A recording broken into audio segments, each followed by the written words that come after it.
जय हिंद दोस्तों, आपका स्वागत है एम के वाई हिंदी शॉर्ट हैंड पर।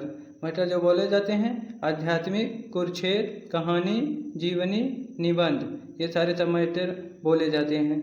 डिक्टेशन शुरू होगी 5 सेकेंड बाद। जब भी कोई विमान हादसा होता है तो उसके जांच निष्कर्षों का पहला सबक यही होना चाहिए कि भविष्य में उस तरह की खामियां किसी दुर्घटना का कारण न बने।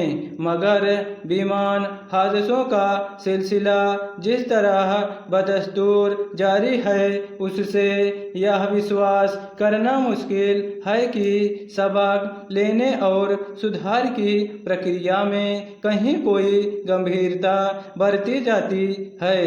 कहने को यात्रियों की सुरक्षा सरकार और विमानन कंपनियों के लिए सर्वोच्च प्राथमिकता है, लेकिन धरातल पर स्थित कुछ और ही नजर आती है। तकनीकी सतर्कता की कमी और मानव जनित गड़बड़ियों को दूर करने के लिए तमाम तरह के नियम बनाए गए हैं, मगर इनका सख्ती से पालन सुनिश्चित करने के लिए मजबूत तंत्र का अभाव आज भी साफ दिखाई देता है। इसका ताज़ा उदाहरण हाल में थाईलैंड के फुकेत से दिल्ली आ रही एयर इंडिया की उड़ान के साथ हुआ। वह हादसा है जिसमें विमान हवा में अचानक अनियंत्रित होकर 300 फुट नीचे आ गया और 17 यात्री घायल हो गए। इस विमान में चालक दल के साथ कुल 145 यात्री सवार थे। हादसे की प्रारंभिक जांच में सामने आया है कि विमान के मुख्य पायलट ने मानव प्रभावी यानी नशीले पदार्थ का सेवन किया था। इससे हवाई सफर के दौरान यात्रियों की सुरक्षा को लेकर गंभीर सवाल खड़े हो गए हैं। देश में हवाई यात्रा की सुविधा का दायरा बढ़ाने के लिए विमान सेवाओं का भले ही विस्तार किया जा रहा है, विमान किराए में भी आए दिन बेलगाम तरीके से बढ़ोतरी होती रहती है, मगर सुरक्षा के मोर्चे पर मानकों के अनुरूप सतर्कता, सक्रियता और गंभीरता पर ध्यान कम ही दिया जाता है।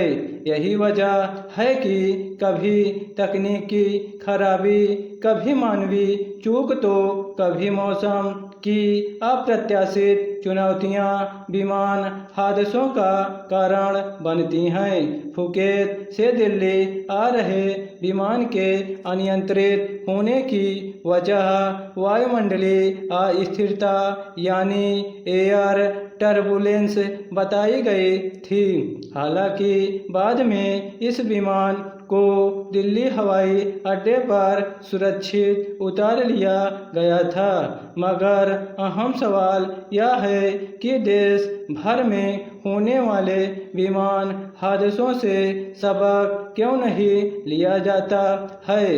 इस तरह की दुर्घटनाओं पर अंकुश लगाने और विमान यात्रियों की सुरक्षा सुनिश्चित करने की जिम्मेदारी आखिर किसकी है, इस बात से भी इनकार नहीं किया जा सकता कि पायलटों तथा अन्य प्रशिक्षित कर्मियों की जरूरत के मुताबिक तैनाती नहीं हो पाने से संचालन तंत्र पर दबाव बढ़ रहा है और इससे मानवीय चूक की संभावनाएं भी अक्सर बनी रहती हैं। मगर जब पायलट नशीले पदार्थ का सेवन कर विमान उड़ाने लगे तो यह व्यवस्था पर गंभीर प्रश्न खड़ा करता है।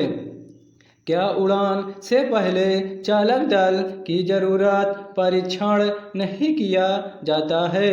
अगर नियमानुसार यह व्यवस्था लागू है तो फिर क्या वजह है कि फुकेत दिल्ली उड़ान के मुख्य पायलट के नशीले पदार्थ के सेवन की बात पहले पकड़ में नहीं आई, जिस कारण यात्रियों की जान मुश्किल में पड़ गई?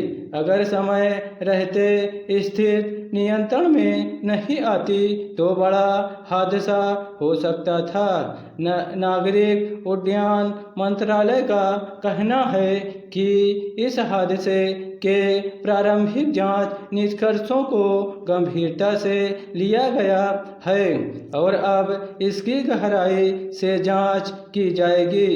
मगर सवाल यही है कि क्या इस जांच के नतीजे से सबक लेकर भविष्य में ऐसी घटनाओं से निपटने के लिए आंतरिक सतर्कता एवं सुरक्षा उपायों पर ध्यान दिया जाएगा, या फिर इसे भी संबंधित हादसे तक ही सीमित रखा जाएगा? स्टॉप।